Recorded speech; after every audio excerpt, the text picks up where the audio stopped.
You're watching The Experience, Comic Culture and Sales. Streaming live daily to Facebook, YouTube, Twitch, and Twitter.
Hey, what's up, everybody? Welcome to Best Coast Comics. I'm one of your hosts, Christopher, a.k.a. the Bronze Age Nerd.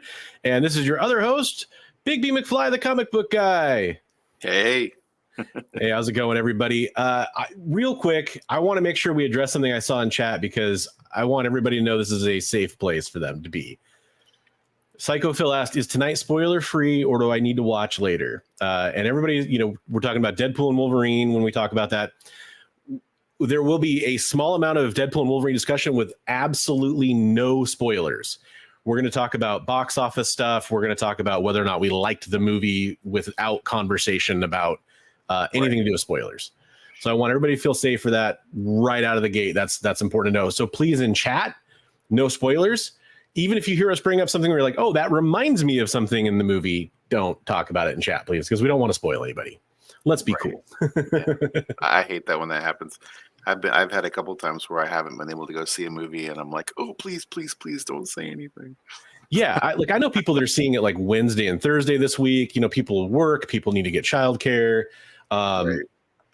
Both Bigby and I have seen it. If you want to DM us about our thoughts on the film, that's cool. I think at some point we're going to try to do something. I don't know if that'll be a standalone video or a stream next week. That we'll do something where we talk about spoiler reactions to the movie, but it won't be for a while. Somebody said spoiler. There's a Deadpool Wolverine movie.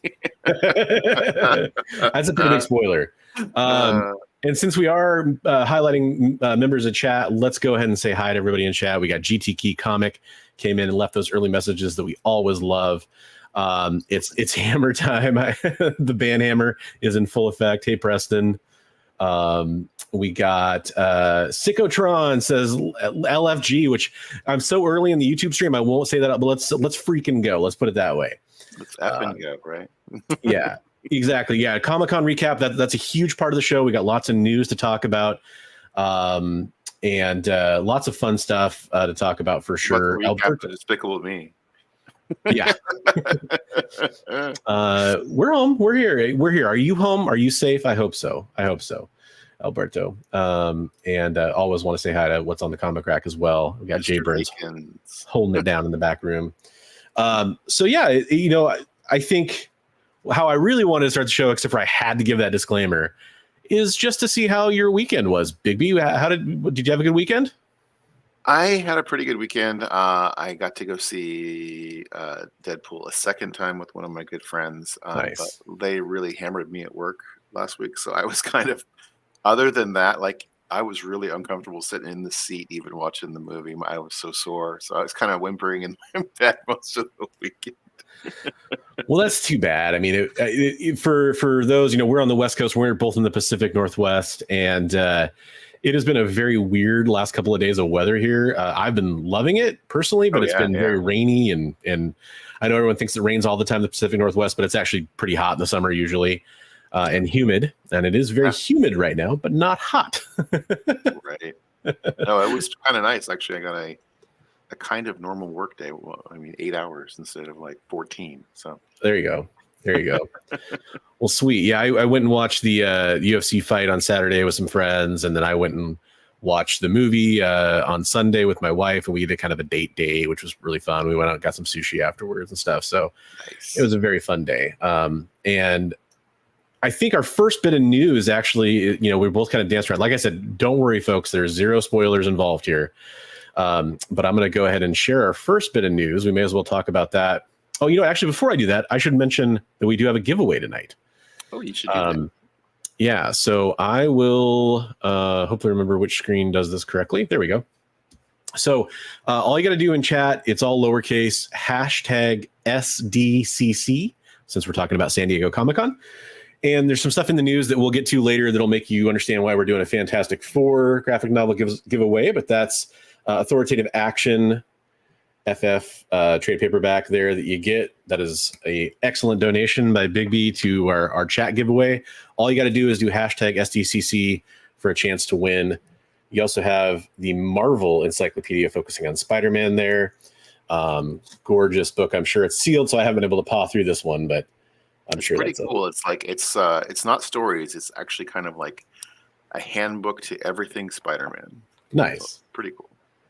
Very cool. Yeah, I always really dig those like kind of coffee table style books, for sure. So yeah, before I get too far, I just want to make sure you do hit hashtag SDCC for a chance to win that stuff. All you got to do is, if you win, contact me after the show with your shipping information, please. I do ask that because I've had a couple people that they won and they're like, cool, and then I don't know where to ship it. So, we'll make sure we get that taken care of. There's actually a claim form that I should have brought up before the show to make sure we could get in on that, but we'll eventually get that hooked in with the EXP. And before I go too far, I should really mention that this is our second week of doing this. It's going to become normal to us very soon. It already has to me, apparently. But we are streaming on 3 different YouTube channels right now, and a lot of other places as well that are connected to those YouTube channels. You might be watching me on the Bronze Age Nerd YouTube channel, where you might watch me normally. You might be watching Bigby over on Bigby McFly, the Comic Book Guy's YouTube channel, which you might be watching him on normally. Or you could be watching us over on the EXP channel on YouTube. And again, a lot of other places we're streaming to as well, connected to like the EXP and my channel and stuff. I have links for all 3 channels on YouTube down in the description. If you're not subscribed to any of us, go subscribe to the other channels. We all have good content. We all have fun stuff out there, and we want to show you all of it. So if you want to check out more of that content, hit the subscribe button or the link to the subscribe button down below in the description, please. Yeah, because you're not going to get you're going to get unique content on the EXP that you're not going to get on our channels. You're going to get unique content on our channels that you're not going to get on the EXP. So you should sub to all of us. Yeah, 100%. 100%. And we'll be doing a lot more interactive content. Bigby and I have some plans for at least one video, kind of 2 videos already that we've talked about doing in the past, and we're going to be doing that are separate from this stream. And we're probably going to be doing some more claim sales like we did before on the EXP. And so, yeah, you want to be subscribed to all of us. That's definitely coming up. Hey, yeah. Drac. Yeah, in fact, you may want to stay tuned this Saturday for a claim sale. We're in the early planning phases of seeing if we could get that done. So lots of reasons to stay tuned. In the same room, even. Yeah, exactly. Co-location. All right. So again, don't worry, no spoilers here. I'm not going to even really scroll too far down the article just in case. I did scan it earlier. I don't think there's any spoilers in this article, but basically the important part is that you do have Deadpool and Wolverine smashing a lot of records. I think it's currently 6th place among opening weekends at this point. It's like the number 1 R-rated opening weekend in July. There's like 15 different records I saw that it broke basically. This movie is something pretty special. Again, don't worry, no spoilers. But the point is, it's doing gangbusters, and there's been a bit of a slump with MCU films for whatever reasons. We're not here to get into all that, but there has been, and this one is definitely, I'm getting vibes of like when Deadpool 2 did like crazy good numbers, for example, when Endgame did really good numbers. So this is really good for comic book movies, for the MCU, for fans of these characters for sure. So I think that's just important to point out, and it's nice to see comic book movies making positive news for breaking records again. That's fun. You know, we want, at least I think most of us want more of this stuff. So I think that's cool. Yeah.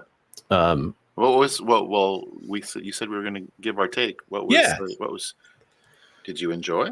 Yeah. So I think this is something that every fan of anything that's involved with this, whether it's Marvel, Deadpool, Wolverine, anything you saw in the trailers, if you're a fan of any of that stuff, go watch it. Like, I have no problem recommending this movie.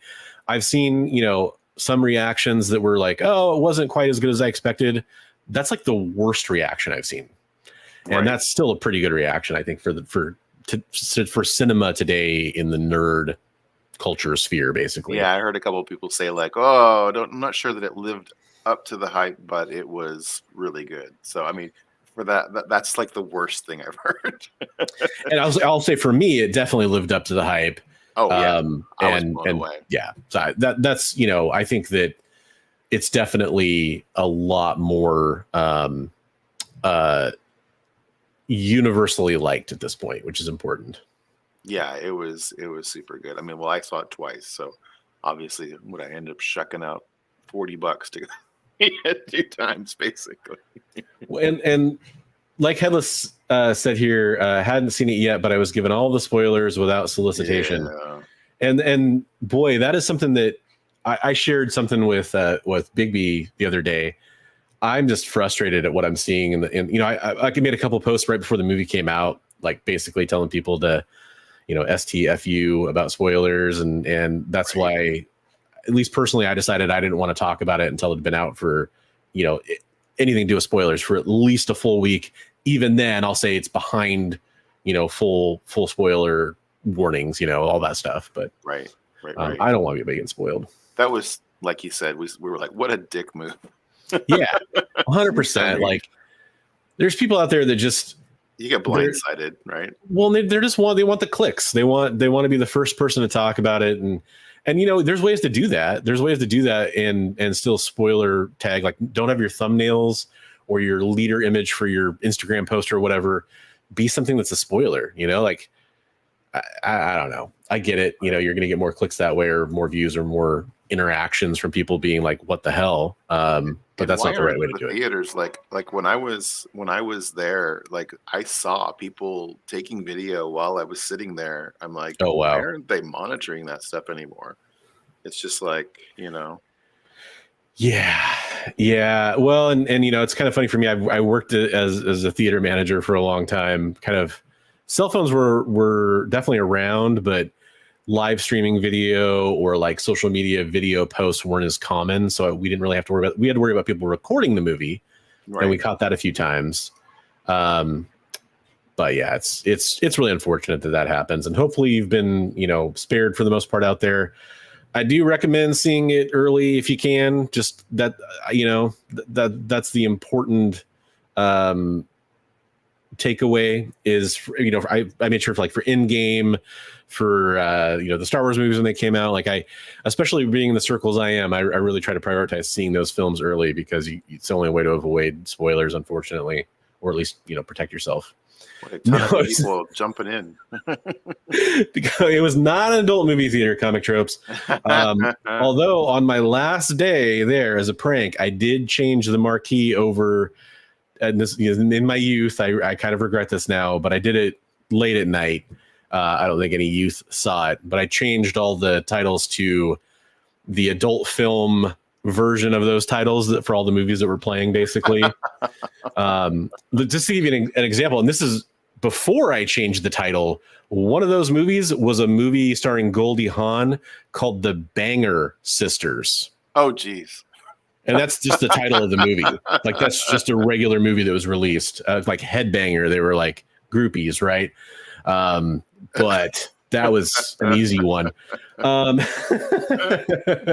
a bunch of people hopping. We should say hi. Yeah, absolutely. I'm trying to scroll through. We got Agu in the chat too. What's up, Agu? Nice to see you here. Timothy Brandt. There are multiple videos breaking down the entire. Yep. Yeah. And I mean, like, there should be that kind of content out there. People do spoiler reactions, but it should be clearly labeled, and that's just how it should be. Like, I'll never forget the couple times I've had very important things in movies and shows spoiled for me and how it made me feel. It's like I did everything I could to try to watch it as soon as possible. Who else we got? We got figure drawing, Leonard Pig. I was just trying to go back to make sure. Figure drawing. It is a first world problem, but I mean, I still think it's a problem. I still think it's an issue because we can, like a lot of things, we can police ourselves. Peter, how's it going? Welcome to the show. That is the person that I went to see the movie with the second time. Oh, nice. Right on. Comic Tropes comes on our channel and he just he cuts loose. This is like where he comes to kind of air out that stuff he doesn't normally do on his channel. I love it. By the way, his new video about Deadpool was amazing. I need to watch that one. I was trying to avoid a lot of content. I mean, I knew he wouldn't put spoilers in his video, but I still was just trying to pull back and not watch that kind of content because I wanted to kind of go in fresh. All I did was I watched the first 2 movies leading up to that film coming out, and then I went and watched it. But I need to go watch it now. I'm excited to check it out. Leonard, how's it going? I think we did say hi to you earlier, but Shadow Rat's also in the house. Cool. I didn't catch that. I thought it said Lion King the first time. It said the Lion King. I'll tell you what, folks. At some point on social media this week, I'll release I think I put it up a long time ago, but I'll re-release the image of me changing over the marquee. That's hilarious. Some kind of fun content. Yeah, I know it's not about the movies, but it was just one of those things where I get fatigue in the build up to some of these big releases, like for the Star Wars, the Marvel stuff, that kind of content. So I try to just like go in as fresh as possible. In general, I'm weird about it. Like I don't want to watch past the teaser and the first trailer. I try to avoid like all the extra trailers that come out with extra footage and that kind of stuff.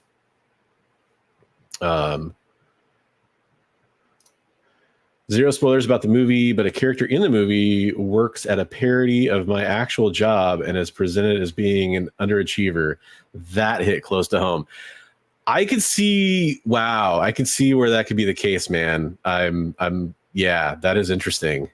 I know what you're talking about too. So that is, I could see that. I know exactly what you're talking about. Well, that's kind of our thoughts about the movie. I think we should probably jump into the San Diego Comic-Con segment. That's most of our show. We do have a couple other topics. I'll kind of tease them ahead of time for people that are thinking, are we just talking about SDCC? No, we do have a couple other things. Well, actually, the primary thing is we have a CGC, the comic grading company, CGC. They have a other bit of news about a lawsuit, and they actually lost a lawsuit. So we'll talk about that after the SDCC stuff if we have enough time, or at least talk about it briefly. Before I dive into the first article, remember to do hashtag SDCC for your chance to win a couple of comic graphic novels. Well, one of them is kind of a graphic novel. The other one's more of a encyclopedia, right? So Marvel Encyclopedia, Spider-Man, and then Fantastic Four, which we'll talk about some Fantastic Four in a second. That's the authoritative action. So you can just win that for free. All you got to do, hashtag SDCC in the chat. And I see actual Dracula in the chat. So nice. We do have an art segment coming up later in the show too. So yeah, we'll be sharing some community artwork. When community artwork, I mean, is people that watch our show that have shared artwork with us, and we have a couple pieces from several community members, including actual Dracula. So that's really fun. So okay, the first thing that I wanted to talk about here, let me pull this up.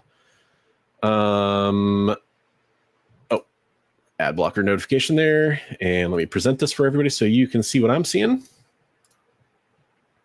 Do you see what I see?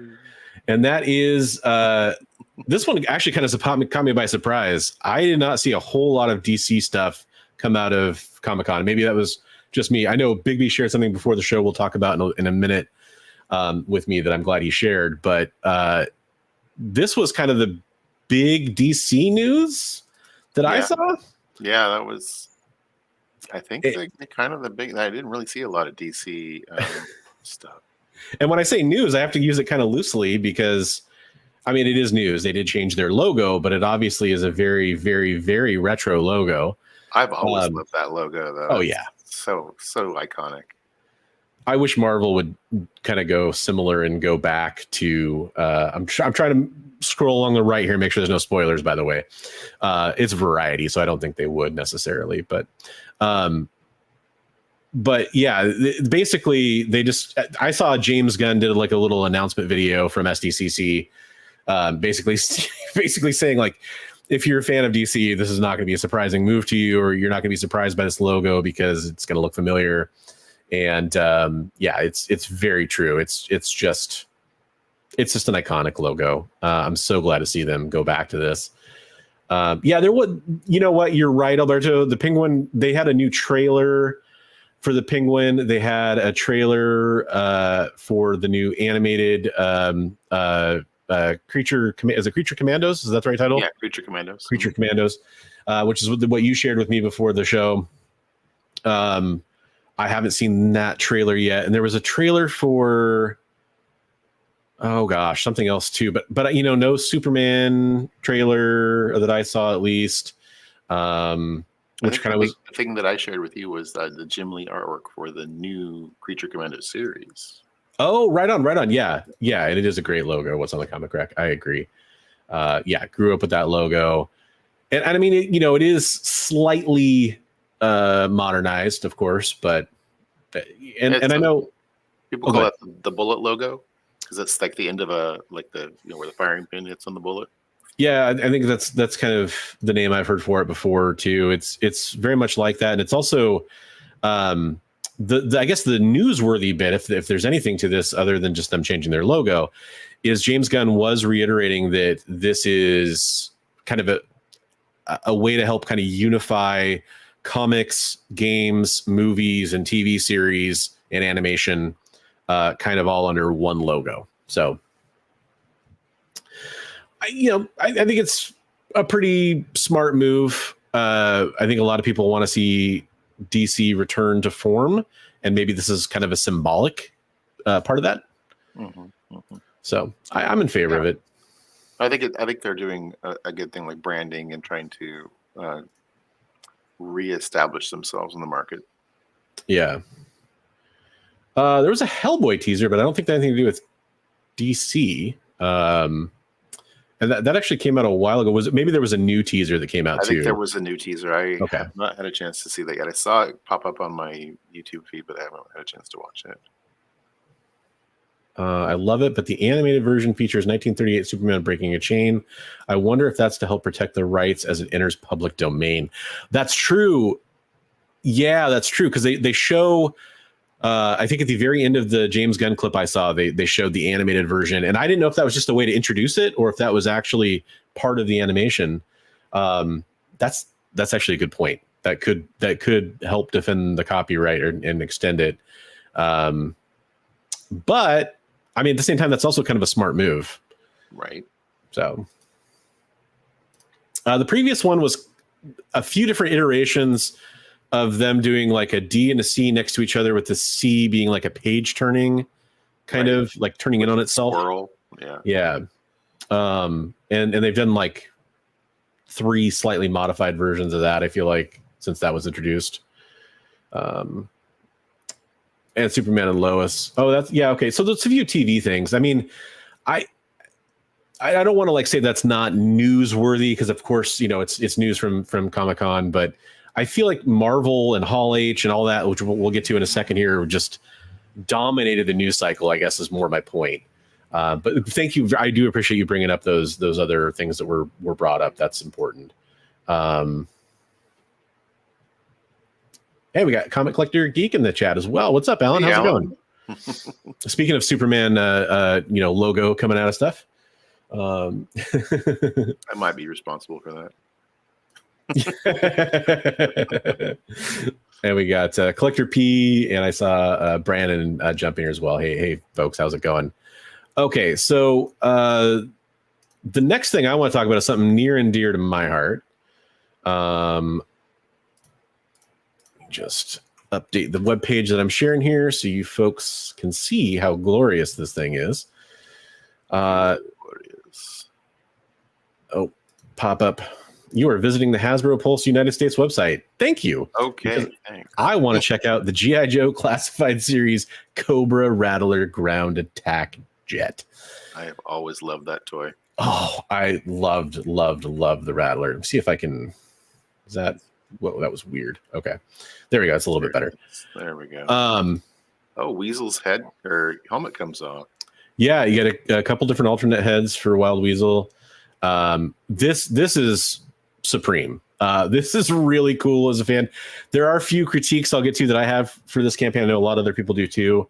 But yeah, like I back the Rattler. That Baroness figure looks incredible. You know, I'll show that in a second.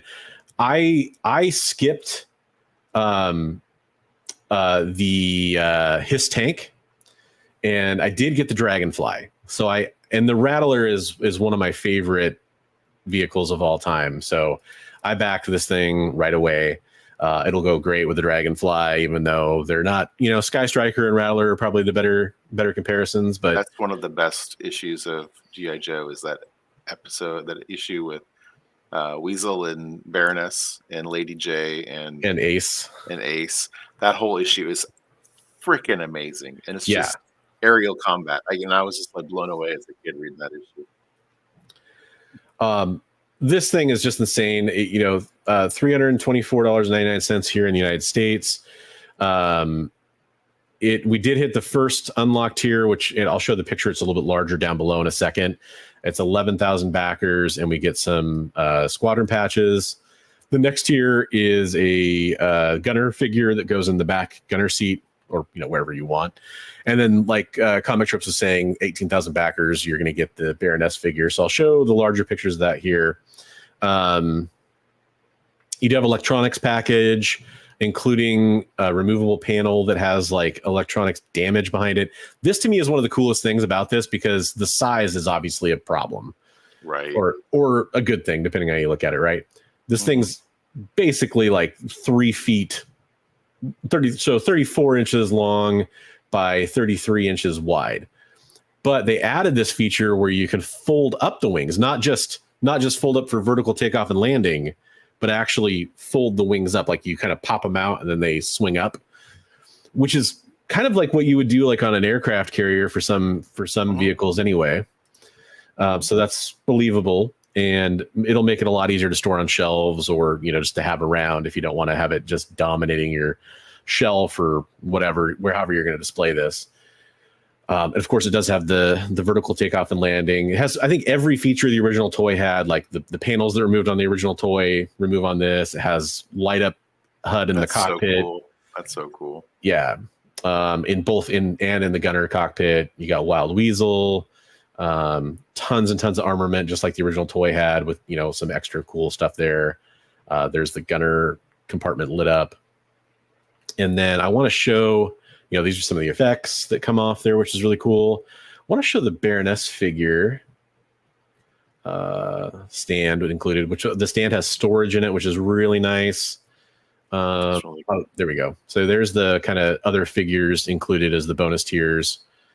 And then here's the patches. Now, this is kind of one of the controversial things.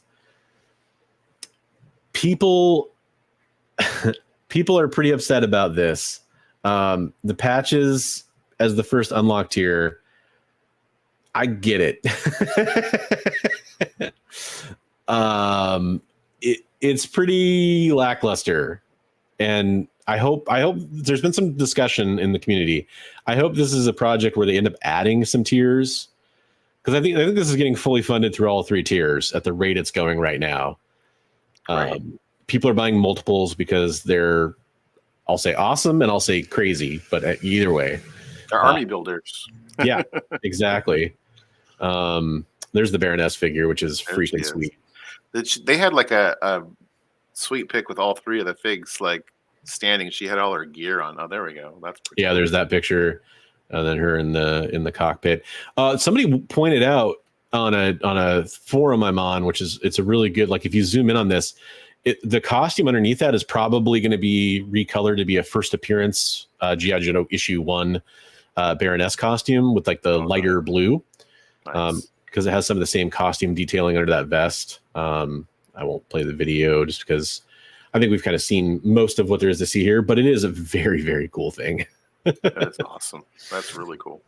That is one of the best issues, especially in that part of the run, that kind of chunk of the run. I was blown away by just how they were able to isolate that aspect of combat and just one whole issue on that was just so amazing. Yeah. The Baroness figures what everyone wants, and it's tier 3. Does HasLab ever add more? So they have added more tiers.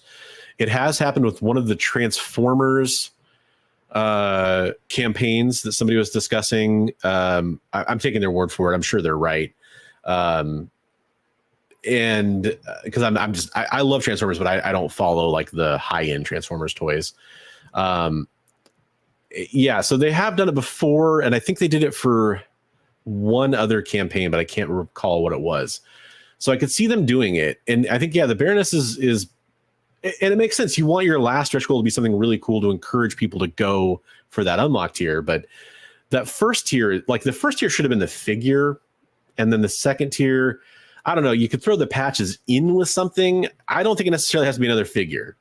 Maybe it's different bomb effects, or maybe it's different armament, or like a fuel tank or something.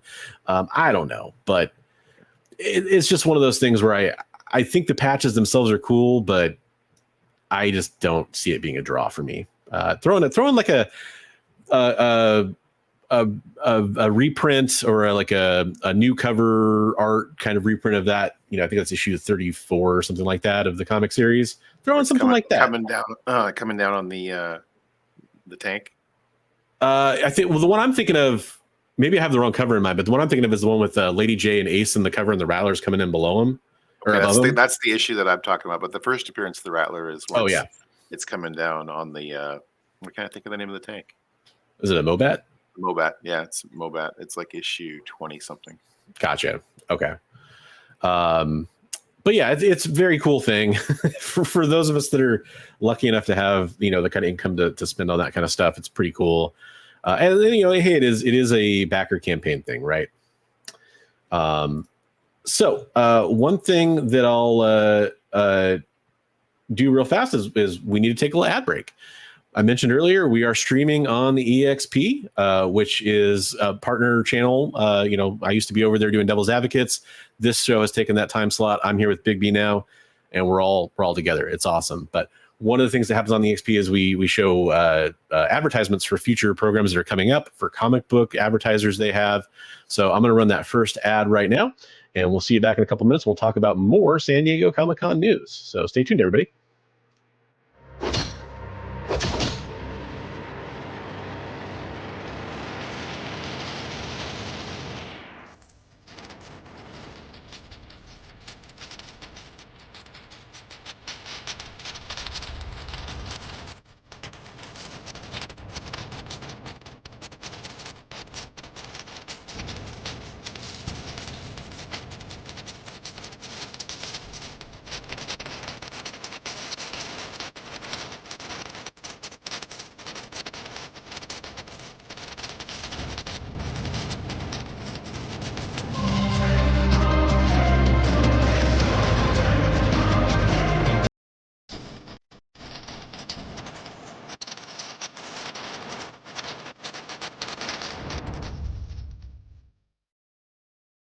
Order Battle Quest comics at your local comic shop today.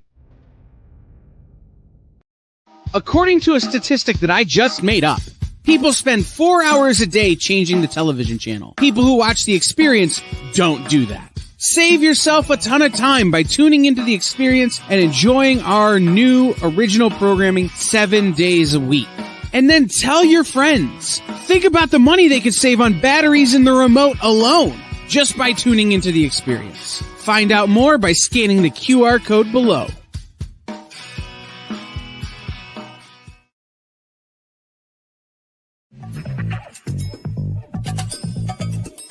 Live from New York.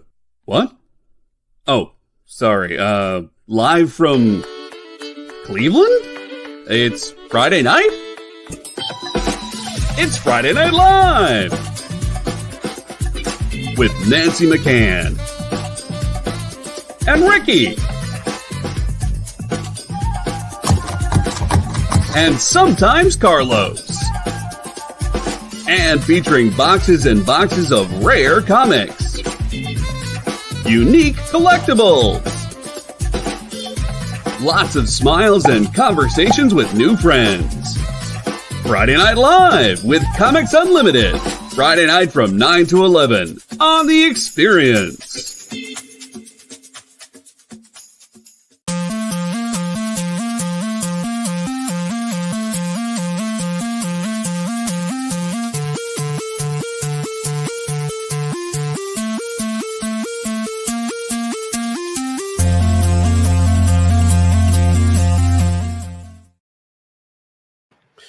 Hey, welcome back, everybody. Again, you are watching Best Coast Comics. I'm Bronze Age Nerd. That's Bigby McFly, the comic book guy. Together, we are over here on the Best Coast, holding it down for comic book news and resources, talking about all kinds of nerd culture stuff. We are discussing in this episode a recap of the San Diego Comic-Con stuff that happened. And speaking of San Diego Comic-Con, I believe somebody just dropped in that was definitely there. Swaggle House was over at San Diego Comic-Con from what I saw. Hey, Mickey, how's it going? Let us know if you saw anything cool at SDCC that you want to share with us, because love hearing the firsthand accounts, and that's true for anybody in the chat. So we definitely appreciate that. For sure. And sorry, I was just reading our backstage chat. Good reminder here, we are not doing any spoilers for the current phenomenon that is Deadpool and Wolverine out there. So please don't do that in the chat, regardless of what we bring up on the show, even if you're like, oh, hey, that reminds me of something in the movie. Well, go ahead and DM me and Bigby about it afterwards, or you can head on over to my Discord where you can spoiler tag stuff and we can talk about that there. Link in the description below. Hit us on IG or whatever. Yeah. Too. Love to talk to you about it. There you go. Comic Tropes knows what's up. He hits both like and subscribe. Be like Comic Tropes. So the next bit of news from San Diego Comic-Con, that was kind of the last non-Hall H MCU Marvel kind of thing that I kind of thought about from San Diego Comic-Con. This next bit, we kind of start diving into some of that, which is something we've talked about on the show before. This comes from us from entertainment.com. And this is the mystery solved of who Giancarlo Esposito is playing in the MCU, which we theorized about it when it was announced. I mean, we talked about back when he talked about playing Magneto possibly, or sorry, playing Professor Xavier possibly. And now everyone thought he was going to play GW Bridge. That was the rumor that was out for a while. And he finally told us who he's going to be. He is going to be the leader of the Serpent Society, Sidewinder, which I definitely didn't expect. Is that what you expected? No. Are we breaking our own rule of no spoilers? Well, they're talking about it on stage at Hall H and putting it on YouTube. I think we're okay. But yeah, I mean, there are people out there that think that's spoilers. At some point, I don't know what we can do. It's, he's on stage saying it himself. Right. No, I get you. Yeah, this was kind of surprising to me. Although I'll admit, GW Bridge would have been an odd choice too. I know a lot of people have thought about Serpent Society coming for a while, and there were some rumors attached to Thunderbolts for Serpent Society. So, I guess it wasn't too far off. Maybe some of those leaks were correct, or hey, maybe a wrong clock is right twice a day kind of a thing. A broken clock is right twice a day. But yeah, so he announced on stage that he's Seth Volker. Look, I'll be honest. Serpent Society has never been my favorite set of villains. I'm sorry to all the Serpent Society fans out there. But I do think it's interesting because it is a wide range of characters, gives them some flexibility. And I always, when it comes to these MCU news things like this, I always, I wait to see what happens in the film. I mean, Giancarlo Esposito is a fantastic actor. He could bring a lot to pretty much any role. So I have faith in this for sure, but interesting choice. So any other thoughts on that one, Bigby? Oh, you're muted, by the way. That explains why I haven't heard you for a minute. Hey, there we go. He definitely looks different than the character in the comics. Yeah. I don't know. Is there a shot of just him from the trailer in here? Oh, that's kind of sunglasses and a machine gun, from what I yeah.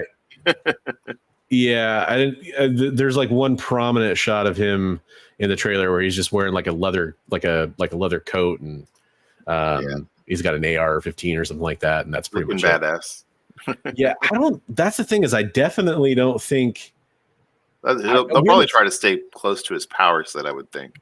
Yeah, so it'll be interesting. It'll be very interesting to see how they do Serpent Society, like they did Wrecking Crew in a very interesting way, like in She-Hulk, for example. So, and I don't know. I think of those as being kind of somewhat similar tiers of villain. He had a nerve with swag.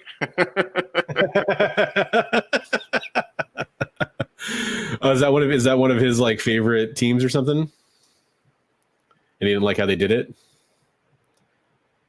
Oh, I think you probably have a mic problem. Okay, I'll let you fix that. And my headphones were doing that click click click thing. Oh, I got you. Not you're back though. Yeah, that's one of his favorite teams. So. Interesting. Okay. Well, he likes those ground level villains. Yeah. So, and I like a lot of them too, but there's some that just never resonated with me the same way that other people did. Like, it depends on, like, I really liked Cardiac. I don't think there's a lot of Cardiac fans out there. Right. But he's like kind of one of those cool kind of street level villains. Swag says he's Well, Swag, you have an open invitation. If you want to come on here and defend Serpent Society, you are more than welcome to make your return to the show and defend them. I understand. It would be Serpent Society, Wrecking Crew. Oh yeah. Sorry. I got Wrecking Crew or Serpent Society on my mind. And then while you're at it, you can even pump up Darkhawk #1 some more, so you can get that thing influenced. We all know you're trying to do that behind the scenes. Just kidding. Hey, what's up, Roscoe? Welcome to the show. Thanks for being here. Roscoe, did you ever unbox that stuff that we sent you? I was just curious. I want to go see whatever stream that was part of, and I didn't notice anything yet, so just curious. Okay, so again, final reminder I'll give for the next little bit of the show. No spoilers tonight, but there is an interesting article that did come out of SDCC, which is that a celebrity was actually trapped in an elevator for a while. So this is interesting. Jennifer Garner got stuck inside an elevator for over an hour at Comic-Con. Wow. Yeah, which is rough. I don't like to play like people's Instagram feeds or whatever, but she streamed and she was like singing like 99 bottles of beer on the wall, and like it's pretty funny, like watching the stream and going through and like seeing her go from like standing up and being kind of like chipper about it to like sitting on the floor of the elevator to like starting to sweat because it's getting hot in the elevator. Oh my gosh, I can't imagine that would suck. Yeah, it is absolutely, like, one of my worst fears is being trapped in an elevator. There was I think it ended up being fake, but when I was in my like teenage years or early 20s, there was a video circulating around somebody that got stuck in an elevator to the point where they had to like start using the bathroom in the elevator, and like it was like days, and that's absolutely one of my worst fears, to be stuck there. Like, I always think too, if I'm getting on an elevator and I'm like, oh man, I haven't eaten in a while, or I don't have any water with me or something like that, I'm like, oh god, could you imagine? That would be terrible. Isn't there a Shyamalan flick with that? Oh, is there? People? Yeah, it's a whole group of people and they're stuck with the devil in the elevator. Oh, is that a Shyamalan movie? Yeah, it's a Shyamalan flick. Yeah. I never saw that. I know what you're talking about now, though. Yeah, interesting. And for the next thing, I don't really have like an article to pull up for the next bit, but this was like the heart of Hall H, which is basically Fantastic Four news and Thunderbolts news. And the best stuff that I could really do would be like to play that part of the video, but I'm not going to do that just because we're here to talk about it, not to show stuff about it. And they don't really, the only thing that was really cool visually during the Fantastic Four presentation at Hall H, there was a Fantasticar that came in, which was kind of cool. Like they had it like floating in on a gurney or something, probably, but it looked like it was flying. Hey, Yeah, maybe it it looked was pretty that cool. Marvel money, real special effects. Yeah. And then they Keeping had things from us. and then they had David Harbour showed up in costume as Red Guardian. It's kind of a joke. That was hilarious. He's like, yeah. I thought you guys said to dress up. I'm like, no, dress nicely.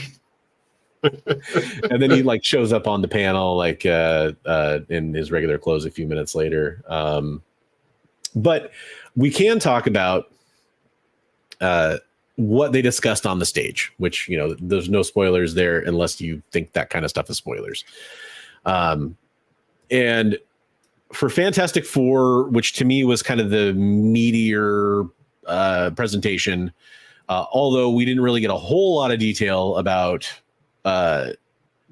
plot, but we did find out setting, which has been, it's been out there for a while, but it's been completely confirmed that this movie is taking place in the 60s, but it's an alternate history, retro futuristic society 60s.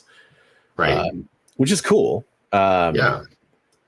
I believe Bigby has seen some stuff floating around on the interwebs that I have not seen about some of the visuals there, but There was a leaked trailer, yes. If you guys go to YouTube, there is a leaked trailer if you're into that kind of thing. There you go. Yeah, so it sounds interesting. I like that this is an alternate history, or at least set in the past, because hopefully the whole setup there is something that will help explain why the Fantastic Four haven't been part of what we've been seeing in the MCU this whole time. Because with X-Men and Fantastic Four, it feels weird just to be like, and here's their origin story, and they were there all along but didn't do anything, right? Like those things feel out of place. Yeah. So hopefully this is a great, interesting way to introduce that team.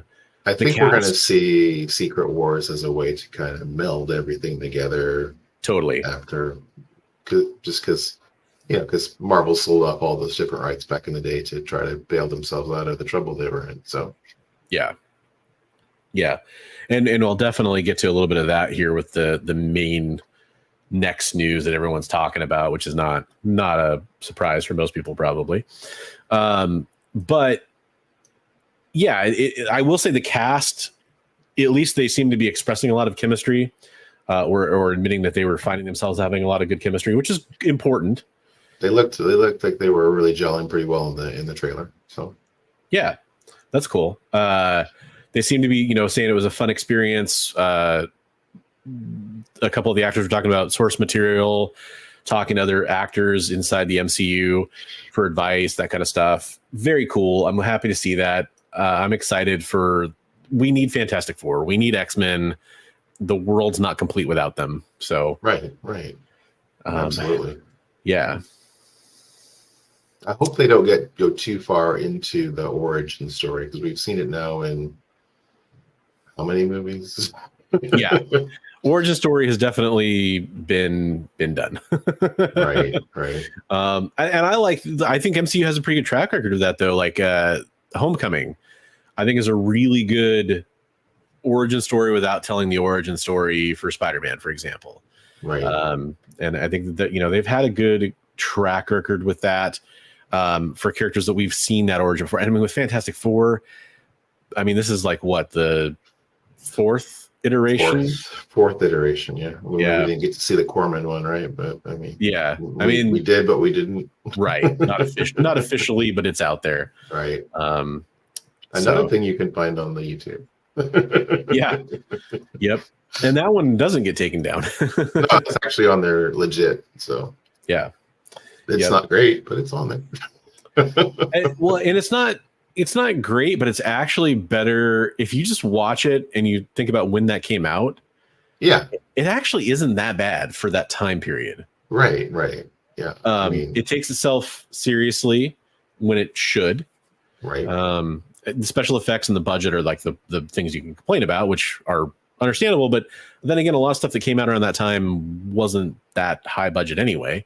Well, you think about like even the worst movie, like it takes work to make a movie, and some people really put their heart and soul into working on that movie. So it's like, even the worst movie, there were some people who really worked hard on that. Yeah. Well, and kind of notoriously, those actors in that Roger Corman Fantastic Four, they didn't know, you know, and I think a lot of the crew and stuff didn't know that wasn't going to be a real, you know, released movie. Right. So they worked as hard as they wanted, and I think they did a fine job. But I will say, it's funny, the next iteration that had, you know, Chris Evans and Michael Chiklis and Ian Griffith and Jessica Alba, those two films, as the cast. I thought they were bad at the time, but in retrospect, they have aged wonderfully. They're not terrible. I loved, what was it? Is it Chiklis, the guy that played the Thing? Yeah. Yeah, I liked him as the Thing. He was a great selection for that role. Yeah, I like, for me, that was I wished superhero movies could look better, kind of era for superhero movies, and you know, eventually we got there, right? Like, so I think I have a lot of faith in what could happen now. But if that cast was in their prime today and they came back for it, I bet you we'd be getting an amazing movie from them. They did a good job. And yeah, the Silver Surfer part of Rise of the Silver Surfer was cool. Like, there's that one shot where he melds through his surfboard and like comes out the other end of it. Right. Like, I remember seeing that back in the day. That was sweet. Yeah. But then you have like Galactus as a cloud, right? Like, there's just yeah, that was terrible. And they teased that with the shadow, even like that looked like the helmet back in the day, and then it's the cloud. Mm-hmm. That's great. Mm-hmm. So I guess, I mean, really, just based on what I'm seeing in the chat, not a ton of people are going off on that topic. So that's cool. That's fine. That's totally fine. We'll get to the big thing that I want to talk about the most tonight. I think a lot of people, it's on their minds. And that is this news. Robert Downey Jr., RDJ, is coming back to the MCU. He is not coming back as Iron Man. He is in fact coming back as Dr. Doom. Which, if you haven't seen this by now, I'm really excited to see your reaction. But most people know about it. Yeah, it's really ionized the community. A lot of people are saying it's lazy casting. A lot of people are like, you know, I don't know. It's a weird one for sure. It is. I've seen a lot of negativity around this announcement that I don't really understand, honestly. And I think there's some of that negativity is coming from, there's some speculation or some curiosity of whether or not he might play a version of Tony Stark as Dr. Doom. And I don't think there's any indication that that's true. Yeah. I've seen some people posting some comic backing for that, where it's like like a Marvel team up issue where Doom takes off his mask and he says, you called me Victor earlier, and he takes off his mask. He's like, surely you recognize your old friend Tony Stark, but he's got the scars and everything on his face like Doom. So and some people are kind of like, so Otaku Tour guy, by the way, hello, and thanks for watching, Otaku. The casting makes no sense. I've seen that take a lot. Will he be using? This is the perfect example, Timothy, of the kind of question. It's like, we don't know. That's the thing, right? We have no idea if this is on its face real casting, as in they've just decided to cast Robert Downey Jr. as Dr. Doom. But you also got to remember, if the Fantastic Four retro movie is taking place in the 60s, I mean, the movie that's going to have, it's called Avengers Doomsday. And by the way, the other huge part of this is that the Russo brothers are coming back, which, you know, they famously did a lot of the most successful entries in the MCU, some of people's favorites like Infinity War and Endgame and Civil War, and they've got a Winter Soldier. They've got a really good track record in the MCU, and seeing them jump on board as this, because what it is this is the movie they decided they needed to do in order to tell Secret Wars. This is their words, right? Which is the movie they wanted to do all along. I think it's because Anthony Russo, I think, is obsessed with Secret Wars, is like a big part of it. I'm sure that's not all of it. But apparently that's been the thing they've wanted to do the whole time, the thing that would bring them back to doing the Marvel Cinematic Universe. So it could take place in the 60s for all we know, or like that's where that Doom could come from. It could be a variant. It could be Stark as Iron Man. It could be like an infamous Iron Man thing. There's a lot of different stories it could be. It could be none of those. Right. And somebody in a private chat was saying, well, if we see Robert Downey Jr.'s face and all the time, and I'm so sorry if you're watching this show and you see, I'm kind of referencing your comment like this, but this is what I told you in the private chat. If we see Robert Downey Jr.'s face all the time, it's just going to make me think of Tony Stark, and I'm not going to be able to buy it. If we're seeing Victor Von Doom's face all the time, then they're not doing Doom right. Right. It should be like at some dramatic moment where he takes off the mask, maybe. Yeah. Or, if you show his origin in college, but I mean, unless they de-age him again, which they could do, of course, it doesn't make any sense to show him outside of the mask unless he's unscarred in this version. There are some scenarios, but Robert Downey Jr. can act. I'm sure he can do a villain. I'm sure he's wanted to do a villain. His voice can be different enough, I'm sure. Right. So I'm reserving tons of judgment here. But I also get there's people that are like, why not just cast another actor? That's the big reaction I've seen the most. Mr. Akins just said that. I sent him a meme this morning of it was I'm just a dude playing another dude who's playing another dude. Yeah, well, 100%. The Tropic Thunder memes are amazing, and they've been around for a while with several of the MCU casting news things. I think people are really there was a lot of really big name actors that were rumored to play Doom, and so I think a lot of people were let down by the fact that none of those guys got it. And then a lot of the other negativity that I've heard is the FOMO around like the infamous Iron Man issue and the other books. So people are just like, come on, guys. They're like, who knows if that's even going to be how it plays out. So there's a lot of that. So the latest I heard is that he's just flat out playing Victor. Okay, that could be interesting too. There you go.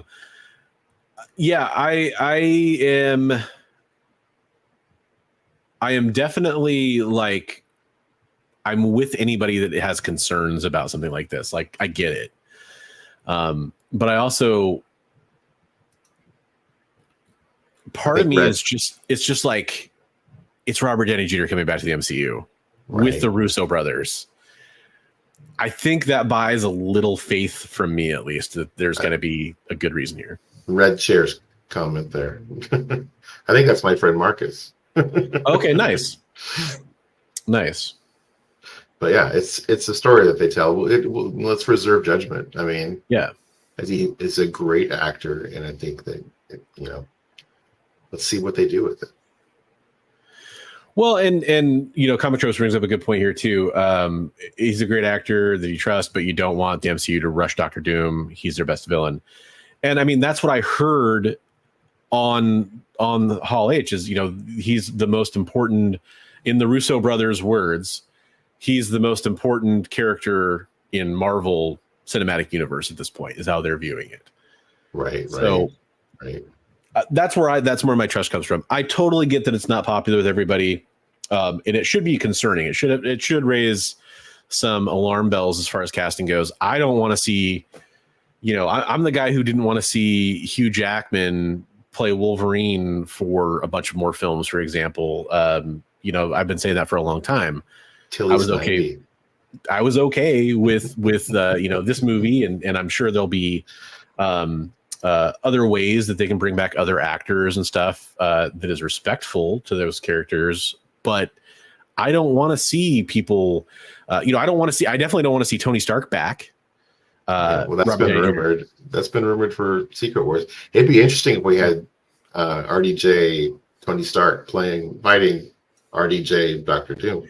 Well, and that's the thing is that I'm okay with a multiverse. If we're doing the Secret Wars storyline, if you have a different version of Tony Stark, great.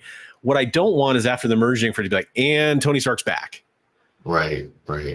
And maybe I'll change my mind if that does happen, but it seems cheap.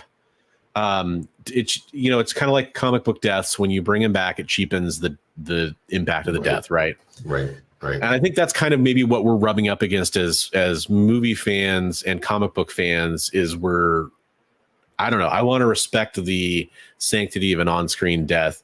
But story always wins for me. So if the story they're telling is better than the impact of it being like going back on what they've told, great. That's just my opinion, I guess. Well, so like this is what we're running up against is multiverse stuff where that's going to make, death is less permanent, right? Because we're going to be able to just, this is so and so from another universe or whatever, right? Also, I thought like though that we had Gamora's death, and then we have her back from another timeline, and I thought how even though it's Gamora, she hasn't had the same experiences and everything, so she's a completely different person. So I thought that's a good point. Interesting too. Yeah, I guess, and I think that's kind of maybe part of where my hesitation comes from is because you've done it once, and they did do it carefully. I will give them that much. It's been, especially when it comes like Guardians of the Galaxy 3, it wasn't like they just were like, and she's back. No, it was very well done as far as because he would be a completely different person. But that's a well that I think if you go to too often, it is a slippery slope. Oh, absolutely. Yeah.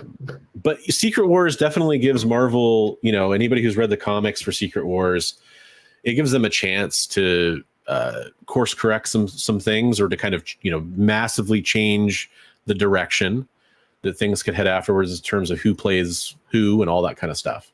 And can you say Miles Morales? Yeah. Exactly.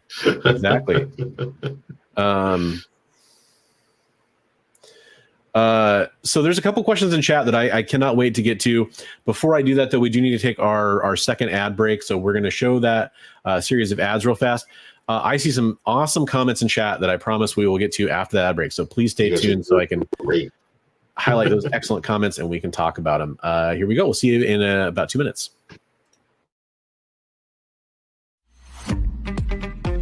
So the show is called The Geek.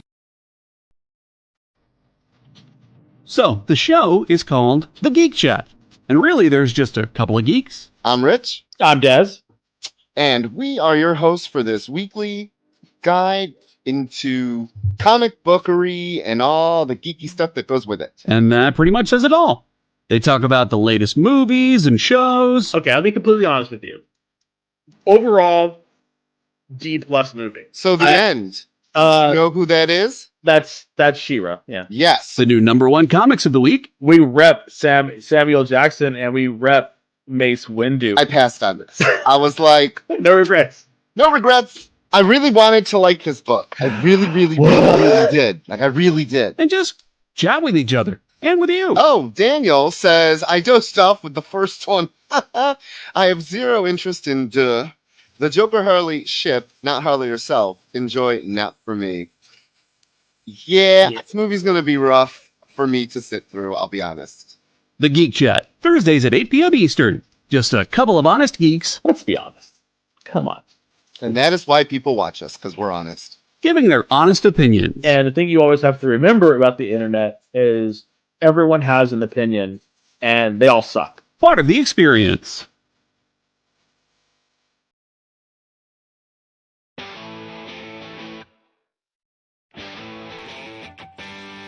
What do you call the place on Spider-Man's wrists where the webs come out? His website.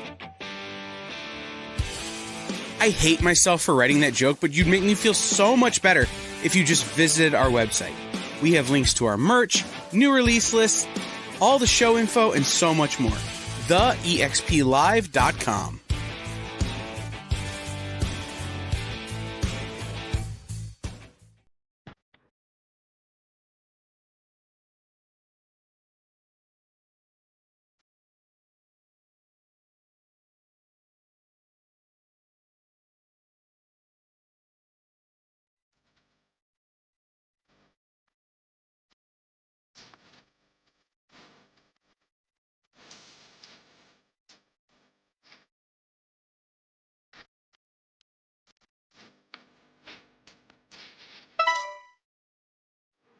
All right, welcome back, everybody. I hope you enjoyed some of the other entertainment you can check out over on the EXP. Which, by the way, if you're not subscribed over on the EXP channel or Bigby's channel or my channel, all those links are in the description below. I highly recommend going and checking out all the excellent content that are on those other channels, because you could be watching us right now on any of those channels, because we're on all those channels live right now. So, we have some fantastic comments in chat that I cannot wait to get to. However, I have to, because there's two things I want to remind you about. The first is, if you enter hashtag SDCC in chat, you got a chance to win a couple awesome trade paperbacks. Well, I keep saying that. One awesome trade paperback, Fantastic Four, Authoritative Action, and also a Marvel Encyclopedia Spider-Man volume, which is a hardcover, still sealed and everything. So a couple of fun books that you could win. And every single time somebody wins one of those, I throw in some extra raw comic books, comic book collectible cards. You might get stickers. You might get a little art. I throw in all kinds of stuff. So I highly recommend entering in for a chance to win one of those free packages. All you got to do is hashtag SDCC in chat. The last thing I want to say is, do stay tuned towards the end of the show, because we are going to feature some community art in the show. We are going to talk about CGC after we get done with some of this San Diego Comic-Con Robert Downey Jr. Dr. Doom news. So let's get back to some of those comments. Timothy said, at some point it's going to be Iron Man fighting Doom in Secret Wars. Yeah, that makes a lot of sense from a storytelling perspective. I can see that. What's on the Comic Rack says, if someone can introduce a great character, the Russo brothers can do it. Think about how they introduced Black Panther. It was perfect. That's a really good point. Mm-hmm. That's a good point. Otaku says, does it make sense to build a studio with Iron Man, then flip the script and make him a villain? I think it can make sense. Yeah. I mean, what better villain than the best villain? That's the worst betrayal. It's the best villain, right? Yeah. It is definitely surprising for sure. And I think there was a comment earlier too that I won't go back and try to find, but there was a comment earlier that too, like, there's no saying that this is the final Doctor Doom that we're going to get in the MCU either. We don't know that. Ferd Bird says, I feel if RDJ is coming back, they're going to pay him a lot. So to make up for that, it will be written very well. So there's an undercurrent to this comment that I want to point out, and it has to do with money and Robert Downey Jr. Robert Downey Jr., from what I've seen him say in certain interviews, you can't, he's an amazing actor. I would never say like he's necessarily putting it all out there for everybody. He might be just saying certain things to make himself look a certain way. That's possible, I guess. But he seems to basically have been like, hey, I'm kind of done with this character. Like, if I want to take it to its conclusion, it's not about the money, because he knew he could have kept getting paid to play Iron Man in movies. Right. So I don't really think it's, and I'm not saying this is all Ferdbird's comment is about, but this is something I've heard a lot is, oh, he's coming back for the money. I'm sure he's going to be paid very handsomely, of course.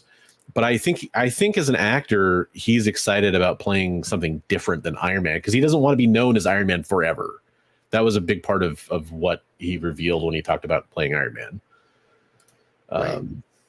Even though he will be at this point, like, let's face it, that's a huge part of who he is.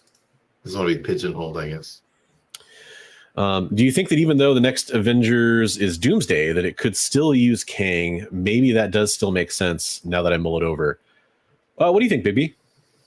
Yeah, they could. I mean, you could definitely see some behind the scenes stuff going on, or maybe, yeah, absolutely.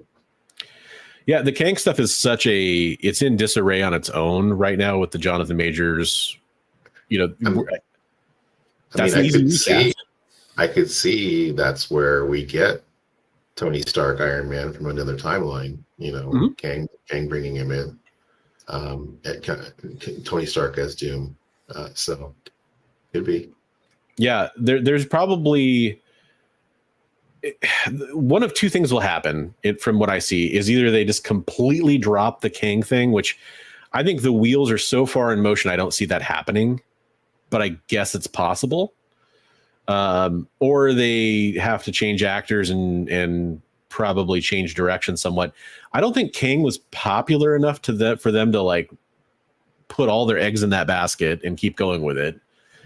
But they probably have to wrap up some loose ends. I will say, like, Loki season 2 definitely made the Kang thing much more interesting to me than, like, for example, which I did not care for as much personally, and I think that's kind of the general perception of it. But yeah, it'll be interesting to see if how Kang is used going forward, if at all, which I think he probably will be. But this is a very poetic comment. The man who played the character that kicked off the MCU is now playing the character who could help end it. It's very interesting. Yeah, good point. Yeah. And yeah, Red Chair, story is king. I'm mostly, that's how I feel. Story is king. How you interpret that story, I guess, is the only wiggle room for me. Like some people will interpret it differently based on who's playing the character and all that kind of stuff. But this one made me laugh. As long as it's not like Freaky Friday with Robert Downey Jr. That'd be crazy. Or it's Quantum Leap, and Tony Stark leaps into Victor Von Doom, and we just see his face the whole time. I don't know.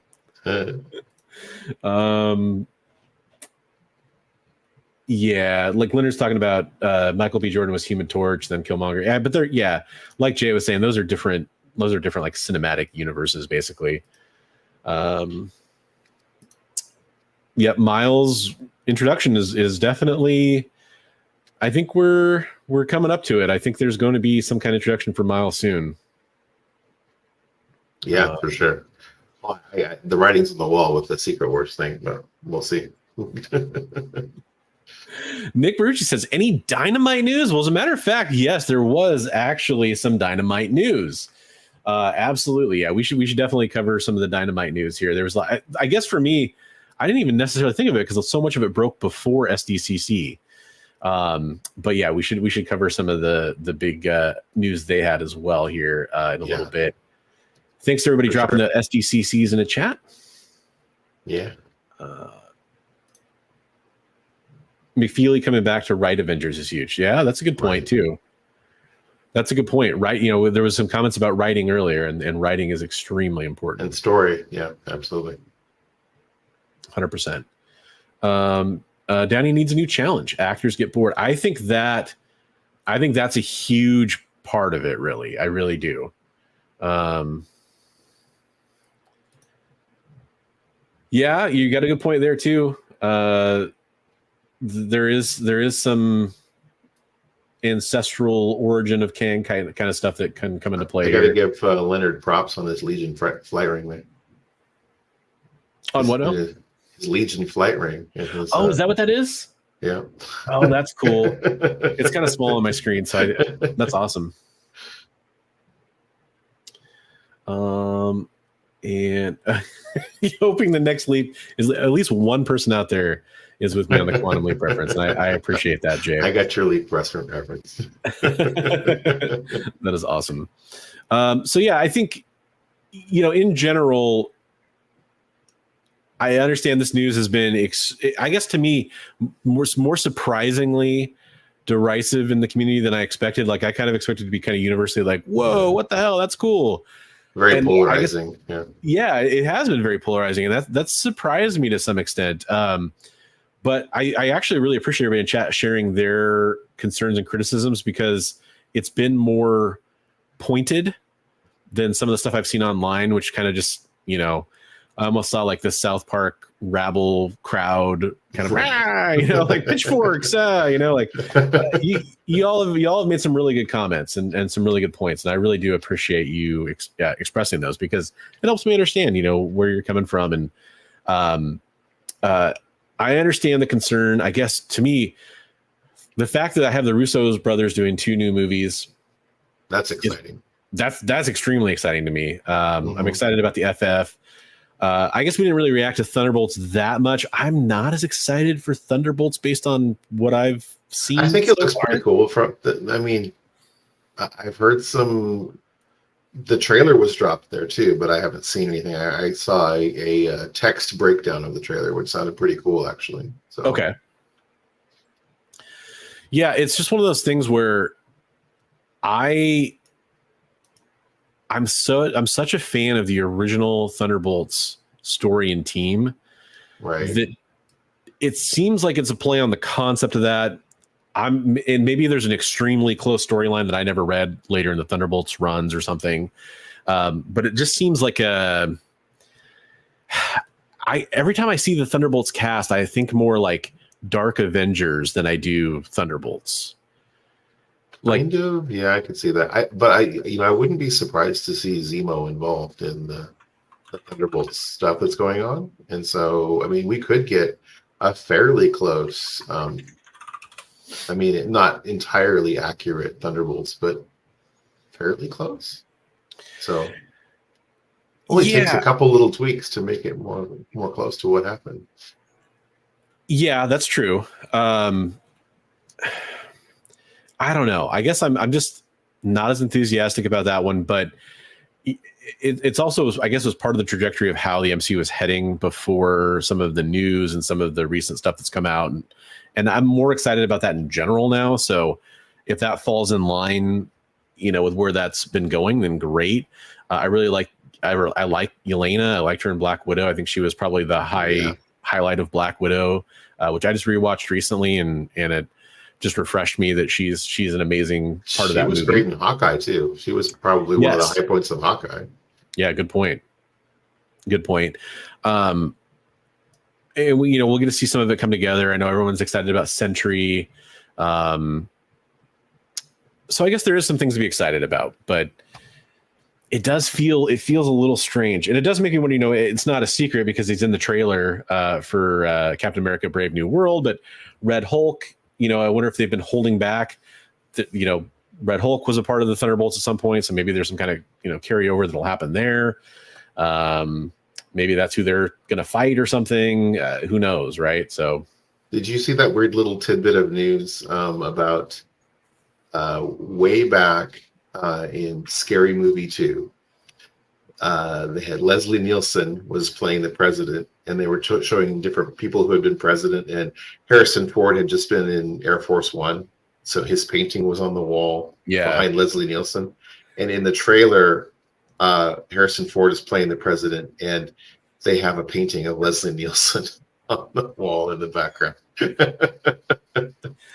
Yeah, no, that was an extremely cool little nod. Yeah, and the video I saw that talked about it was almost more like the person who found this should get a medal, or it was the person that did it and they released it or something. But it was cool. Yeah, that was really cool. That is, yeah. Hang on, I'm gonna pull up another website here in a minute. I just want to make sure there's no I'm kind of pre-scanning just to make sure there's no articles that have spoilers in the titles or that kind of thing. Right, got to make sure we don't expose you guys to bad things. Yeah. Play Sentry? I'm not sure. Is that who's playing Sentry? Is it Bill Pullman? I didn't recognize the actor off the top of my head when they showed him on stage. And I forgot to highlight Leonard's. Yeah, the quote that's been going around: "Different mask, same task" is interesting. Yes, yeah. That when the actor said he was playing Bob, for a split second, I thought Hydra Bob, and I was like, oh yeah, duh, it's gonna be Sentry, and they're just being kind of coy about it. Right. And somebody said they're playing. What's her name? The first name of the gal who is Fontaine. Songbird. Oh, gotcha. Yeah. Oh, interesting. Bucky taking Fury's place like Original Sin. That could be interesting. Yeah, the leader, he was on the panel at Hall H. He's going to be part of it as well. So he's ostensibly the villain or somebody they recruit to be part of it. I haven't seen the leaked trailer, so I don't know that kind of stuff yet. Yes. Yeah. So in this iteration, yes. Yeah, and the original one, no. It was just the name that Zemo had come up with, right? Yeah. And then Marvel decided to make it a wrestling comic. For a little while. Those are actually valuable issues, though. Yeah, there's some the Thunderbolt stuff is fascinating because I definitely didn't read, like, the Hawkeye was heavily involved with it at one point, right? As the leader. I remember that, not as as the leader of the team. Yeah, once they outed them as villains and they put in Hawkeye as the leader to try to lead this ragtag group of villains who wanted to be good, So yeah, the article I was pulling up that I wanted to check for spoilers. Nick Barucci of Dynamite was in here and said, "Hey, you guys going to talk about the Dynamite news?" You know what? That's a good point because there was a lot of good Dynamite news. So we definitely want to talk about that. So Dynamite had some news, to put it mildly. So this article from ICV2, which is a great site if you want to look at like industry news, especially a lot of retailer stuff is in here usually. The 5 titles that Dynamite Comics pipeline for 2024, we have Ben 10, Captain Planet and the Planeteers, Thundar the Barbarian, Herculoids, and Dynomutt and Blue Falcon. Wow. And Tom Snagowski, who I interviewed on the channel, if you want to check out that interview, you can scroll back through the catalog on the Bronze Age Nerd channel and check it out. Is doing the Herculoids comic from Hanna-Barbera. That's funny because I asked him about Herculoids when we had him on the channel. Oh, are you thinking of the other Tom we interviewed recently? Because when Nick was on, we were talking about okay, gotcha, IPs, and I was like, Herculoids, So yeah, that's interesting. Nice. That is funny. Yeah, he had to play his cards close to the chest there. This is the first time ever with a comic. Yeah, and that is there's so many properties coming back that I'm so happy for fans of those franchises. Like for me, the one that sticks out for me, just because it's the one that I have the most close connection to, is Captain Planet, for example. Well, there hasn't been a whole lot of besides the Don Cheadle skit, which is certainly not official. That's hilarious, though. Yeah, there has not been a whole lot of Captain Planet news out there. So, one of the things, by the way, you talk about previous streams, Bigby was just talking about it. Highly recommend going back and checking out the stream where we had Nick on, which was 2 streams ago, on our feed for this show. Great content. Great conversation with him about handling of IPs and about the Kickstarter model, and a few different things really came up in that interview. It was probably the best 15-minute interview we've ever done on the channel. That's a joke because it was well over an hour, and it's well worth going back and watching. It was really good. Yeah, I'm sure you couldn't say at the time, 100%. So it is just fantastic to see their handling of IP. They do a really good job with it. It's everybody's been Space Ghost has been really big, for example. A lot of stuff they've done recently. So yeah, I kind of consider Dynamite to be a good shepherd of this kind of content. So these are some titles that I can see falling into that wheelhouse very well. And I know there's a lot of fans of these properties out there that are excited to see it handled in a professional way with a lot of great content coming. So excited.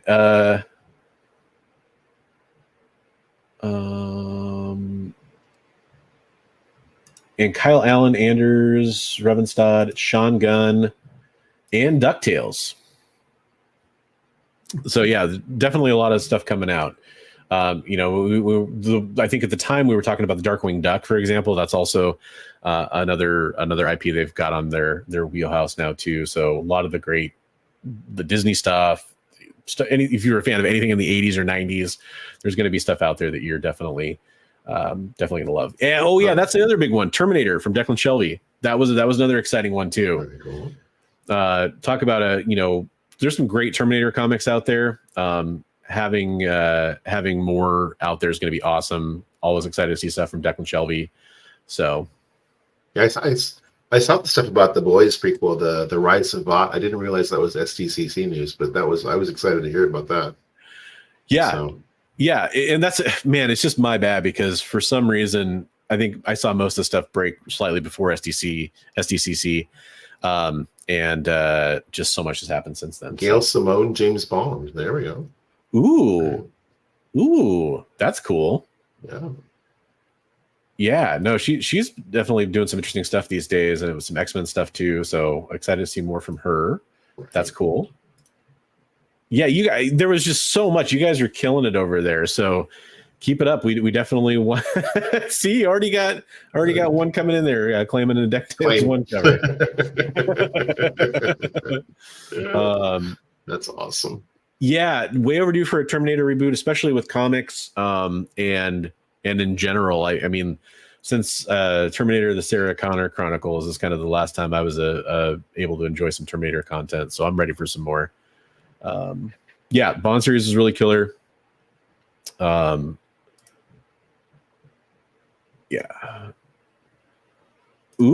are you gonna have the Bionic 6 on the roster at some point? There you go. Yeah, I mean, we've learned that saying these things out loud into the universe is kind of a good model to follow. Speak it, and it may come to pass. Exactly. All right, folks. Well, we are coming up on a really good stopping point here, to the point where we could do our last ad break. And I don't mean stopping point as in the end of the show. I mean a midpoint between two articles, because we have a couple more news things to talk about. We have some community artwork we want to show off. But we got one more ad break we're going to do before this show wraps up. And so we are going to show you some awesome content from over on the EXP, which you might be watching on right now. If you're not, I recommend subscribing. The link is in the description down below. And we're going to take that last ad break and see you back in a couple minutes, where we will talk about some more comic book news for everybody. See you soon. In a world where you hit like and subscribe on our YouTube channel, That'd be really great. Thanks.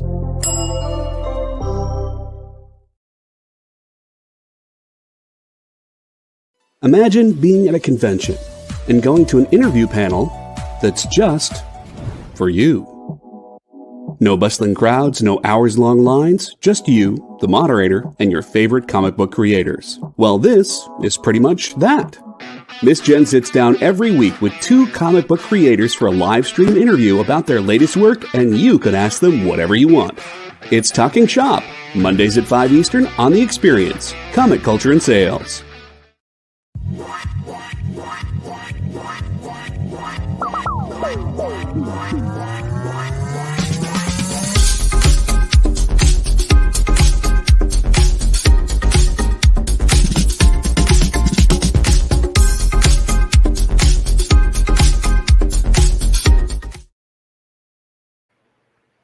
Hey, welcome back, everybody.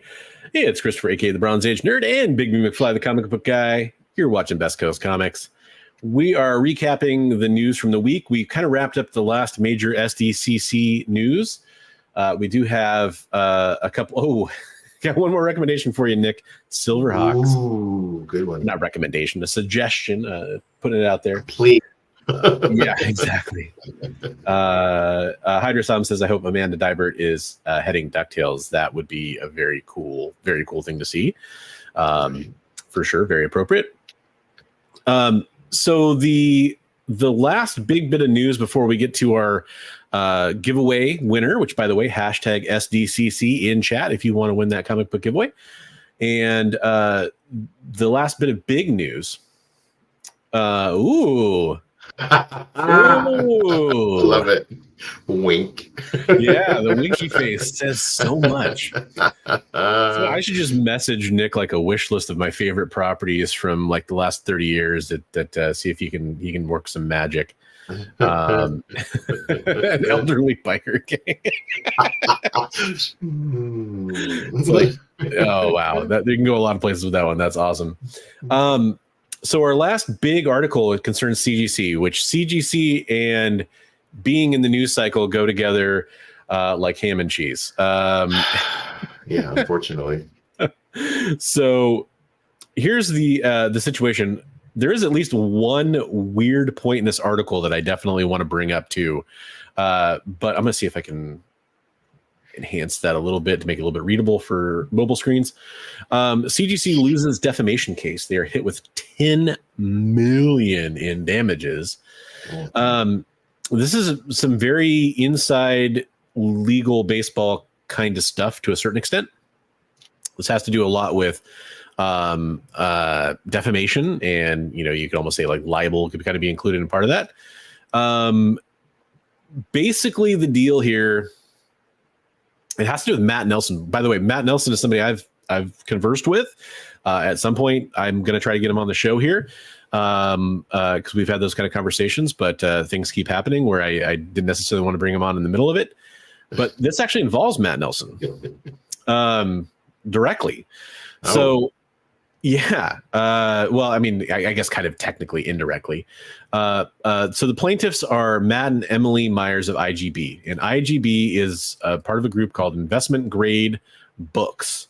And they restore comic books. I've personally never heard of them before. I'm not big in the comic book restoration scene.